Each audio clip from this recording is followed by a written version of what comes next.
dia, meus amigos, ou boa tarde, ou boa noite. Não sei qual é o horário que você vai estar apreciando este vídeo. Hoje eu vou fazer um vídeo, eu creio que ele vai ser dividido em 2 ou 3 partes, que o assunto é um pouquinho meio extenso, sobre um assunto muito relacionado aos dias de hoje,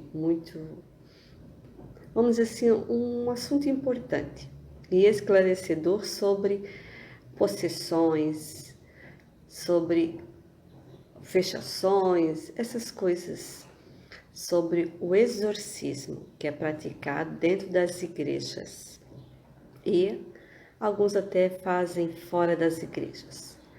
É uma reportagem com um sacerdote. Hoje, atualmente, ele já faleceu, mas ele é uma pessoa que foi muito respeitado, de alto nível, uma pessoa super humilde e entendedor do assunto. É o exorcista Padre Gabriel Amor. Ele foi o exorcista responsável, presidente de todos os exorcistas do mundo, no Vaticano, tá bom? Então, uma reportagem esclarecedora sobre esse assunto. Eu vou ler desse livro aqui, tá? Esse livro foi um presente de uma religiosa. Então, ele não é aberto a todos, ele é meio que exclusivo a um certo nível de religiosos, né? Mas como ela é muito amiga minha, ela me deu esse livro de presente. Sempre me interessei muito sobre esse assunto. Então, eu vou partilhar um pouquinho para vocês se esclarecerem e não cair, às vezes, no conto do vigário, né? Achar que também tudo, né? Então, eu vou ler para vocês, tá ok? Então, vamos lá. Vamos dar uma pausazinha e aí eu já vou começar, tá bom? Então, vamos começar. Testemunho de um exorcista. O exorcismo é um poder delegado pela Igreja Católica, na pessoa de um bispo, a certos padres ou religiosos, a fim de que, neste ministério, expulsem os demônios que se tenha apossado de criaturas humanas e até de uma comunidade. É um poder baseado na fé e na oração de quem vai exorcizar. O exorcismo pode ser praticado em particular ou em comunidade. É sempre possível e não exige autorização especial de autoridade eclesial. Só que, nesse caso, é mais uma oração de libertação e não de exorcismo, ok? Então, espero que vocês tenham entendido, né? Quando ela não tem, então, aquela autorização da igreja, quando é um grupo que está fazendo uma oração, na realidade não é um exorcismo, e sim simplesmente uma oração de libertação. Aqueles que acreditarem em meu nome expulsarão demônios. Lê-se em Marcos, no capítulo 16, 17. Esse poder foi dado por Jesus a todos os que nele creem e seguem sua doutrina. Essa promessa é válida até hoje. Porém, para salvaguardar e reforçar a eficácia desse poder e proteger os fiéis contra charlatões, feiticeiros, mágicos e ilusionistas, a Igreja instituiu um sacramental, o exorcismo, que só pode ser ministrado por um bispo ou pelos sacerdotes que tenham sido autorizados pelos seus superiores episcopais Portanto, não pode ser exercido por leigos, o exorcismo, tá ok? Há fórmulas, orações, ritos e meios específicos com que se exerce a expulsão dos demônios, previsto no direito canônico 1172. Em outros casos, as orações são privativas e de iniciativa particular. Padre Gabriel Amor, da Pia Sociedade de São Paulo, muito apreciado na Itália por seus livros, pela devoção a Nossa Senhora e a sua atividade jornalística,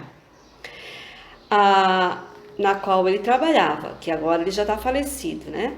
Como eu falei, né? Ele trabalhava no programa, ele tinha um programa de rádio, Rádio Maria Peninsular, que tinha na época 1.700.000 ouvintes.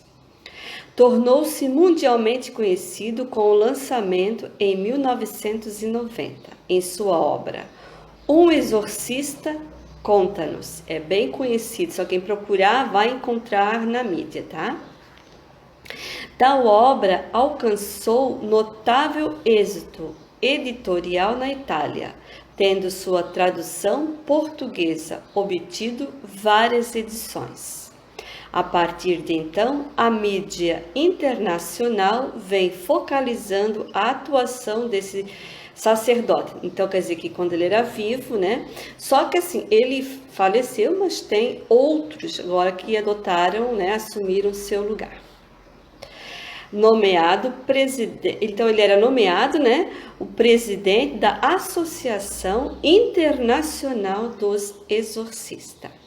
Tem outro muito bem conhecido que está falando muito agora na Canção Nova e próprio em Portugal, é o de Lara, né, o sacerdote de Lara.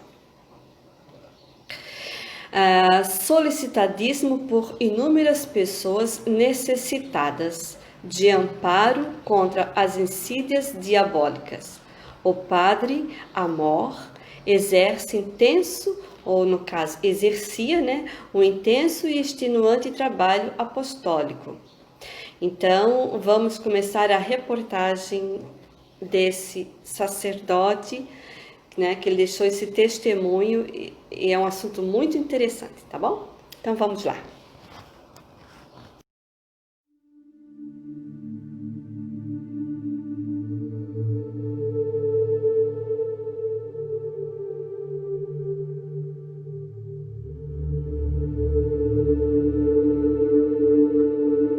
Então, vamos continuar a nossa leitura, tá ok? Então, vamos começar a reportagem. O repórter faz a pergunta ao Padre Gabriel Amor. Todas as pessoas sofrem insídias e tentações diabólicas, acontecendo de uma mesma tentação voltar a repetir-se muitas vezes. Podemos dizer que tal tentação se torna uma perseguição do demônio? O padre vai responder. Devemos distinguir entre a ação ordinária e a ação extraordinária do demônio. A atuação comum é a de tentar-nos. Por consequente, todo o campo das tentações pertence à ação ordinária diabólica, a qual todos estamos sujeitos e o seremos até a morte. A tal ponto estamos sujeitos a essas tentações, que Jesus Cristo, fazendo-se homem, aceitou ser tentado por Satanás. Não apenas nas 3 tentações do deserto, mas durante toda a vida. Isso acontece porque a tentação faz parte da condição humana. Essa é a ação comum do demônio, como dizia o Catecismo de São Pio X. Por ódio a Deus, o demônio tenta o homem ao mal. Conclui-se daí que, por ódio a Deus, o demônio gostaria de arrastar-nos todos para o inferno. A ação extraordinária, por sua vez, é uma ação rara. É aquela na qual o demônio causa distúrbios incomuns. Portanto, não se trata de simples tentação, são distúrbios particulares que podem chegar à possessão diabólica. O repórter pergunta novamente: que tipo de distúrbios podem ocorrer?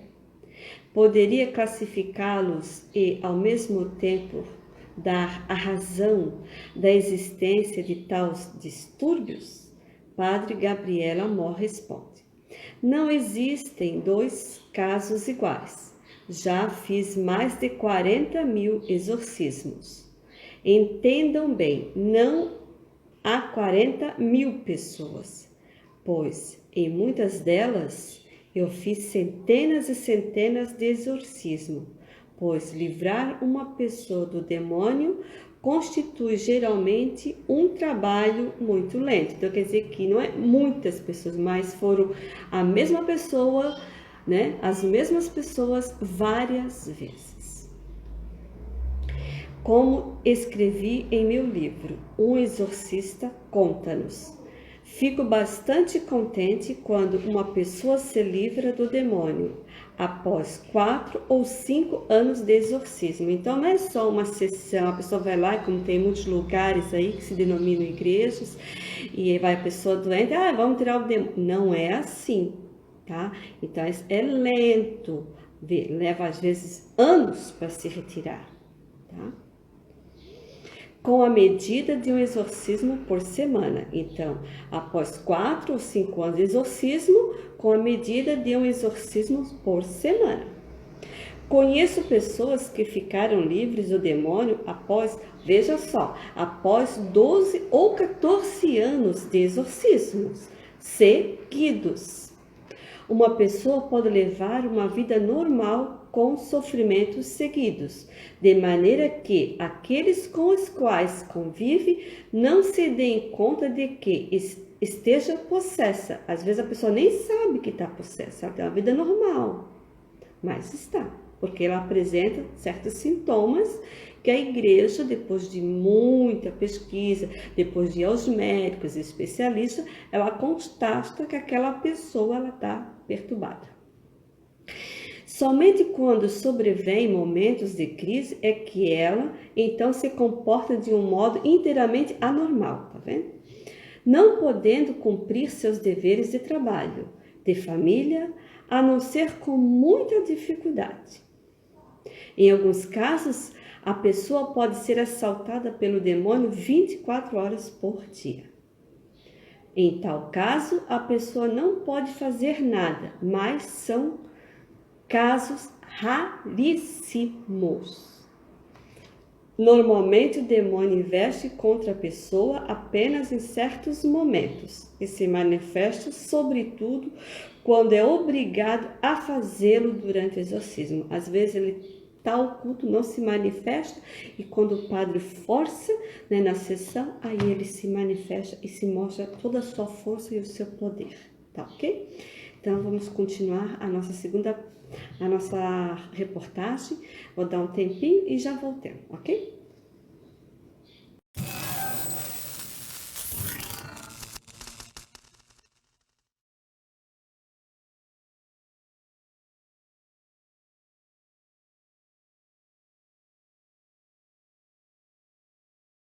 Então, vamos continuar então a nossa entrevista com o Padre Gabriel Amor. O repórter pergunta: qual é a causa que faz com que o demônio permaneça mais ou menos tempo na mesma pessoa? O Padre Gabriel Amor responde: a expulsão do demônio depende de uma intervenção extraordinária de Deus, ou seja, cada expulsão do demônio constitui um verdadeiro milagre. Deus pode praticá-lo a qualquer momento. Nós, os exorcistas, podemos prever, através de algo que nos oriente, quanto tempo nos será necessário para expulsar o demônio de um possesso. Veja o caso de uma criança, por exemplo. É mais fácil expulsar o demônio de uma criança do que expulsá-lo de um adulto. O mesmo passa-se em relação a uma pessoa que nos procura, logo após ter sido possuída, uma vez que o demônio ainda não teve tempo de lançar raízes nela. Feito o primeiro exorcismo, falamos em erradicar e expulsar o demônio. Ao contrário, torna-se muito mais difícil quando sou procurado por pessoas de 50, 60 anos e ao fazer-lhes exorcismos, falando com o demônio, pois eu falo diretamente com ele, o demônio. Quando a pessoa está endemoniada e descubro, às vezes, que a pessoa era criança quando sofreu os primeiros ataques do maligno. Às vezes a pessoa já está adulta, 60, né? E aí na conversa já descobre que a pessoa já vem desde criancinha já com esse problema.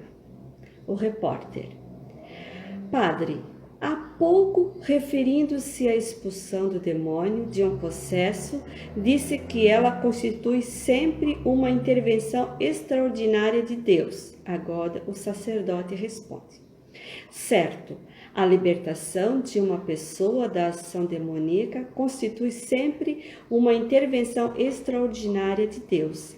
Aliás, tendo disso um exemplo ocorrido na semana passada, no caso, quando foi editado esse livro, né? Então ele se refere a essa semana passada, na edição desse livro, porque o padre Gabriel Amor já faleceu, né? Era um caso muito difícil de possessão diabólica e eu tinha razões suficientes que me levavam a prever muitos anos de exorcismos para libertar aquela alma das garras do demônio. Acontece que tal pessoa foi ao santuário de Lourdes, na França, tomou banho na piscina, acompanhou a procissão do Santíssimo Sacramento e rezou muito. Voltou para casa completamente livre. Então, quer dizer que ela automaticamente, ela indo lá, porque na França, né, no santuário Nossa Senhora de Lourdes, todo mundo já conhece a história, né? É um local muito sagrado, muito santo. Então, a força do mal não pôde, né, combater essa santidade, esse local sagrado. O repórter pergunta: o senhor, padre, poderia dar uma explicação ainda que breve da necessidade de exorcismo e de exorcistas? O padre responde: o exorcismo é constituído de várias orações oficiais feitas em nome da Igreja. Deus ouve essas orações e, com efeito, existem muitas razões para isso. O exorcismo depende muito das causas que determinarão a possessão diabólica, uma vez que elas exercem muita influência sobre o possesso. Dou um exemplo simples. Se uma pessoa se consagrou a Satanás e fez o pacto de sangue com ele, é fácil entender que ela praticou um ato voluntário de doação de si mesma ao maligno. Libertar, então, tal pessoa torna-se muito difícil, porque ela quis, foi da livre-arbítrio, foi da vontade dela.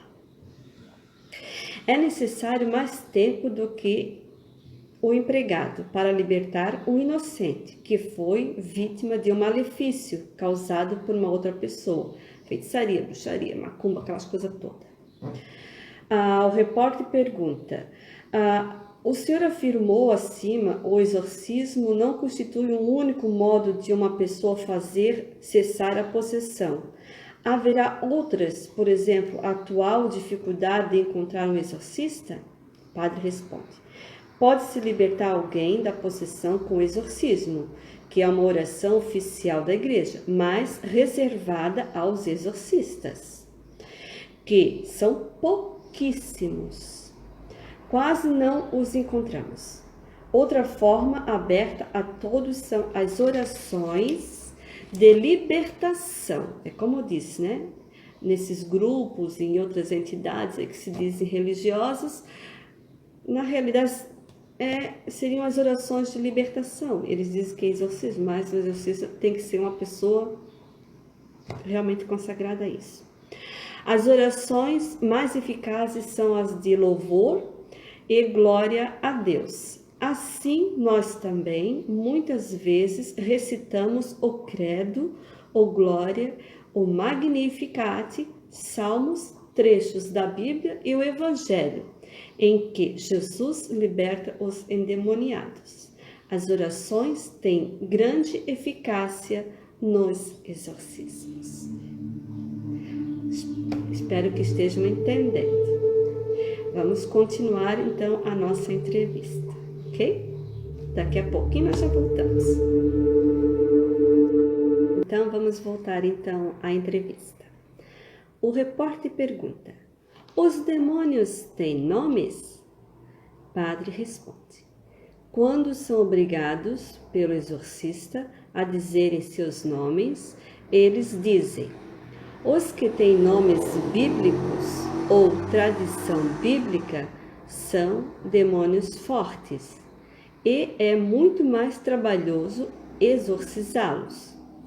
Frequentemente dão nomes como Satanás, Asmodeu, Lilith, denominações igualmente importantes. O nome Lúcifer é de tradição bíblica e não um nome bíblico, entenderam? Esse nome é uma tradição bíblica, mas não um nome bíblico. Ou seja, nós o atribuímos à Bíblia, mas esta não o cita. Encontramos não raramente um demônio de nome Zabulon. O nome Zabulon é uma das 12 tribos de Israel. Há um demônio, porém, que tomou posse desse nome, e ele é fortíssimo. Encontramos nas Sagradas Escrituras. O demônio Asmodeu. Deparo-me muitíssimas vezes com ele, porque é o demônio que destrói casamentos. Ele rompe os matrimônios ou tenta impedi-los. É tremendo.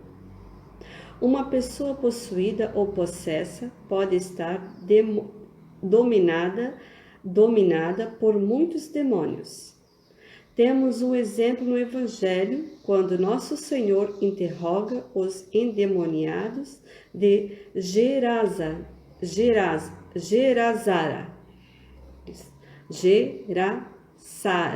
Esse é o nome correto, meio difícil, mas já foi.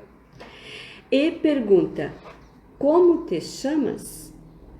O demônio responde: Legião, porque somos muitos. Lembro o caso de um demônio fortíssimo que possuía uma freira, uma possessão tremenda.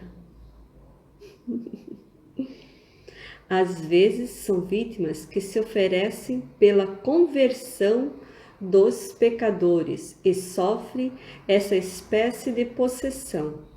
Quando eu lhe perguntei quantos eram, respondeu-me: milhares, milhares, milhares. Agora veja que interessante, tem pessoas que se oferecem a esse tipo de flagelo para a conversão dos pecadores.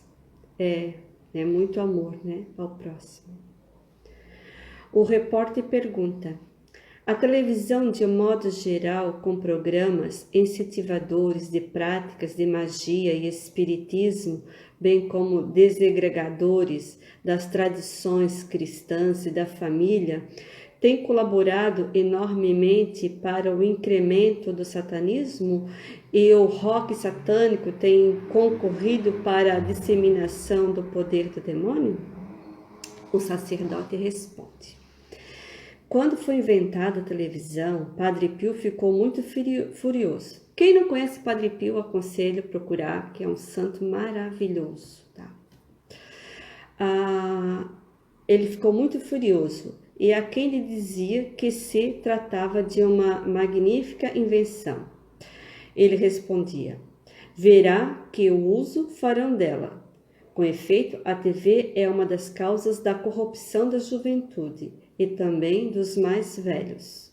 Ouso acrescentar, também a corrupção dos padres, dos sacerdotes e das freiras, com os espetáculos contínuos de sexo, de horror e de violência. A internet é ainda pior, ele repete. Certa vez, ao fazer um exorcismo, falando com o demônio, ele me disse: fui eu que inventei a televisão. Ixi, tá vendo? Eu respondi: não, tu és mentiroso. A televisão é uma grandíssima invenção do homem. Tu inventastes o mau uso dela, a fim de corromper as pessoas. Todos sabem que existe o nudismo, todos sabemos que haverá. Já houve em Roma, dentro de alguns dias, uma manifestação, uma passeata de homossexuais, uma demonstração do vício do pecado que isso representa. Ali está, não há dúvida, a ação do demônio, segundo Padre Gabriel Amor, esse exorcista. No caso acima, existe a atividade ordinária do demônio de tentar o homem, mas também a atividade extraordinária que se serve das oportunidades para possuir as pessoas que promovem essas coisas. Quanto ao rock satânico, é tremendo, pode conduzir à possessão diabólica, porque ensina o culto a Satanás. Pouco a pouco, através do culto a Satanás, chega-se a ser possuído por ele. Satanás é esperto, introduz-se sem nunca fazer-se perceber. Tudo pode começar com simples jogos de cartas, de tarôs e por meio de outros jogos. As pessoas querem saber se vão ganhar na loteria, querem adivinhar os acontecimentos futuros ou descobrir as doenças de amigos. Gradativamente, as pessoas inconscientemente vão sendo possuídas pelo maligno. O diabo age desse modo. Atua sem fazer sentir, sem que suas vítimas se deem conta de que é ele que as está influenciando. Entenderam, meu povo? É isso aí. Então, vamos dar uma paradinha, depois nós continuamos, ok?